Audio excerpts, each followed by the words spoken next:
Good morning, kiddos. I wanted to read you two more chapters from our Bat and the Waiting Game book. So this morning, I'm reading chapters 19 and 20. Chapter 19, Social Animals. Isn't it lovely how this book corresponds with our lesson on animals in science? I try to do that, in case you haven't caught on to that a lot of our subjects correlate with one another. It makes it easier for you to keep rewinding them in your head, and we're discussing it multi-curricular, so it just helps to reinforce those concepts. So it was not easy to teach a baby skunk to stay or to sit or to roll over, but Bat and Israel discovered that Thor could learn one trick: come. When Israel pointed Thor in Bat's direction and Bat said it in his sweetest voice, "Thor, baby Thor, come here, baby Thor," the skunk kid's nose quivered and his feet scuttled clumsily along the ground, and his growing black and white tail followed behind him as he made his way across the distance between the two boys. "You're the smartest skunk kid in the whole wide world," Bat cooed to Thor, scooping him up and kissing his nose, the top of his head, his fuzzy little paws. When Thor was too tired to play come anymore, Bat and Israel fed him a snack of soft bread and wet dog food and watched as he ate it. And he licked his whiskers. Then he retreated to his nest in the kitty carrier, scratched around for a few minutes, and disappeared into silence. Bat and Israel sat on Bat's railroad rug just outside of Thor's playpen, eating the last snack before bedtime, a bowl of popcorn Mom had brought them. She'd made it in the air popper and had poured melted butter all over it and sprinkled salt on top. "It's great how big Thor is getting," Israel said, crunching a mouthful of popcorn. "How long until he'll be ready to be released?" The question made Bat's stomach feel queasy. He dropped his handful of popcorn back into the bowl. "Not for a long time," he said.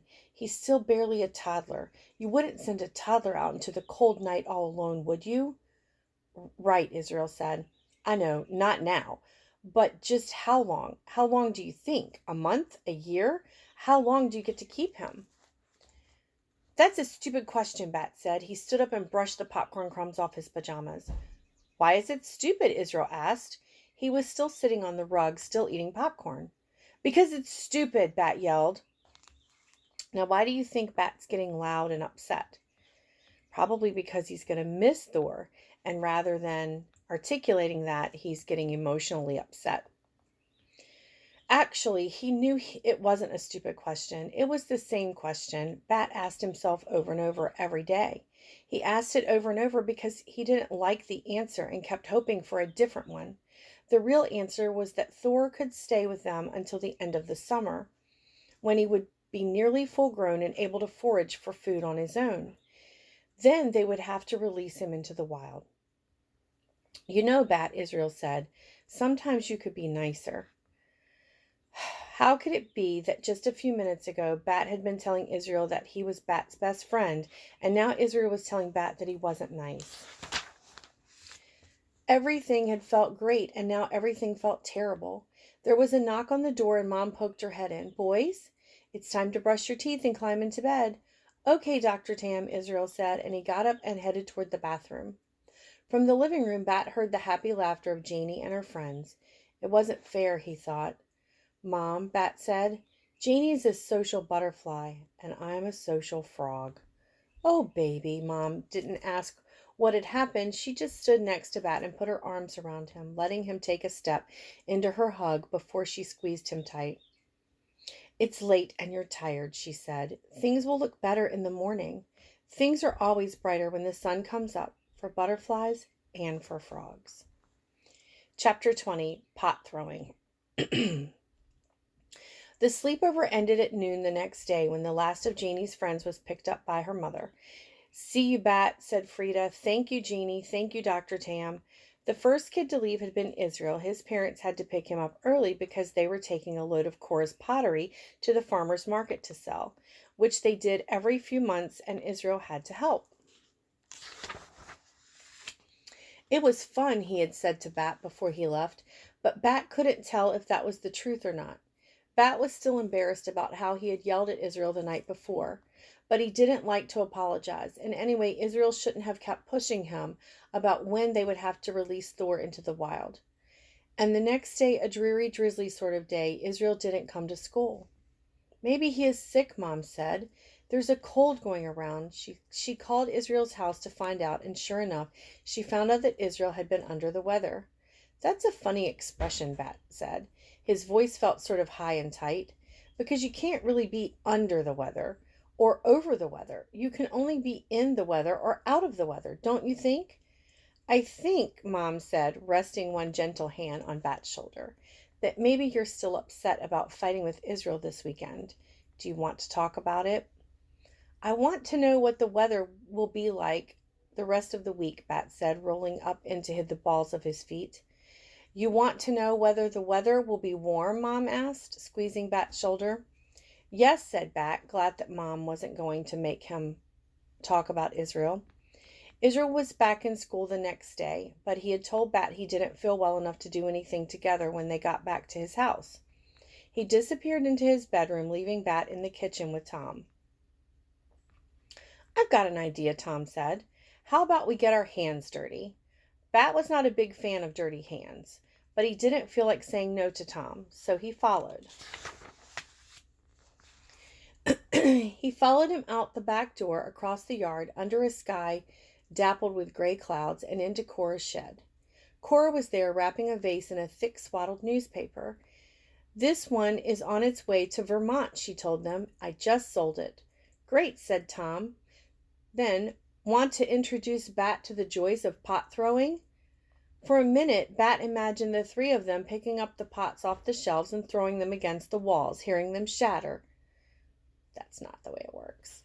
Cora must have been seen the concern on his face, because she quickly said, throwing a pot is just another way of saying making a pot on the wheel.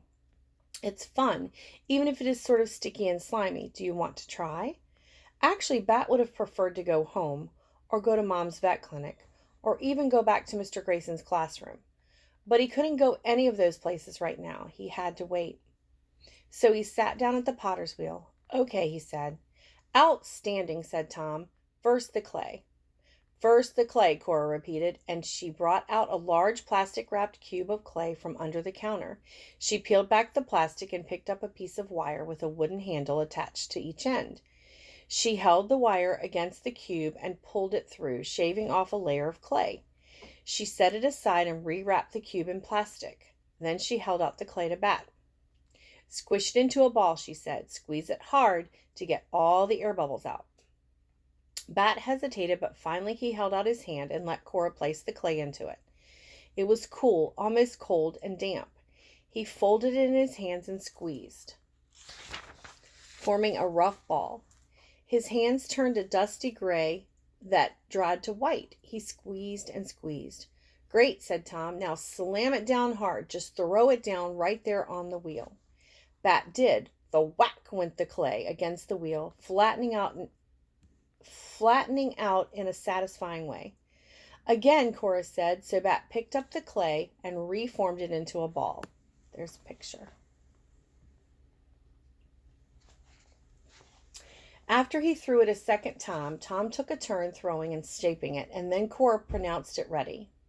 Okay, said Cora, throw it one more time, and this time try to aim right at the center. Sorry, I do still have a house phone. Because of where we live, sometimes our service is a little wonky. Okay, we live off the river, so we don't get...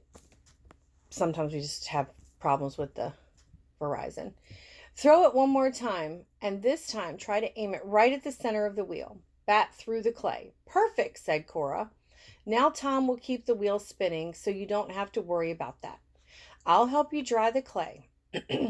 Or I'll help you keep the clay wet. You just cup your hands around the clay gently but firmly, like you're holding on to something precious, okay? I'll pretend I'm holding Thor, my skunk kit. Great idea, Cora said. Ready? Bat nodded. He cupped his hands around the clay lump beside Tom. stepped gently on the foot pedal, and the wheel began to spin. Cora took a cup of water and poured it in a slow, steady stream over Bat's hands and onto the clay. Good, Cora said. Push the clay down and in. Down and in. Don't worry if it squishes through your fingers. That's fine. Wet clay oozed out between each of Bat's fingers, and it was a gooey feeling, but not bad. Kind of interesting, actually. Bat watched the clay spinning in fast little circles. He watched the clay pushing out between his fingers. He felt almost hypnotized by the sensation of the slippery wet clay in his hands. Spinning. The challenge of holding it just right in between his fingers and thumbs. Not too loosely or it would wobble out of control. Not too tightly or the emerging bowl would smush on its side. But then he could feel the clay beginning to shift off center. It was falling to the side, and he tried to push it back onto the center of the wheel, but it seemed like the harder he pushed, the worse it got. And then the clay wasn't a ball anymore. It was a weird floppy tube, and it was twisting and falling, and then he yelled, "It's breaking!" And flicks of clay splattered in his face. Can you just imagine the scene? All this clay just sort of splattering up and it's sort of spinning out of control. Tom took his foot off the pedal and the wheel slowed and then stopped. "You did it," he said, grinning. "No, I didn't. I made a mess." "Mess is the beginning of art," Cora said. She was smiling, too. "Do you want to try again?" "Yes," said Bat. "Yes, please." Before Bat went home, he peeled his head into Israel's room, hoping to tell Israel about how he had learned to make a bowl, about how it wasn't perfectly symmetrical, but it was still recognizable,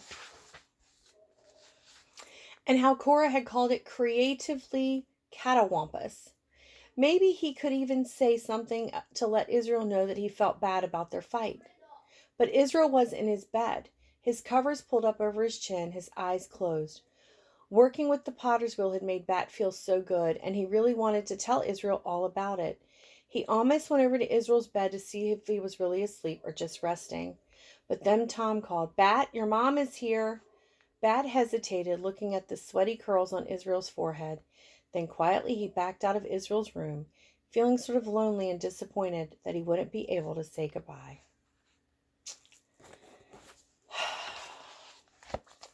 I hope you enjoyed those 2 chapters, and I look forward to finishing up this book with you guys. Let's see. We have chapters 21, 22, 23, 24. So 21, 22, 23, 24. Today, how about I try to finish the book up tomorrow? That way you guys don't have to wait all the way through spring break. So I'll do 4 chapters tomorrow and we'll finish our book up. Love you.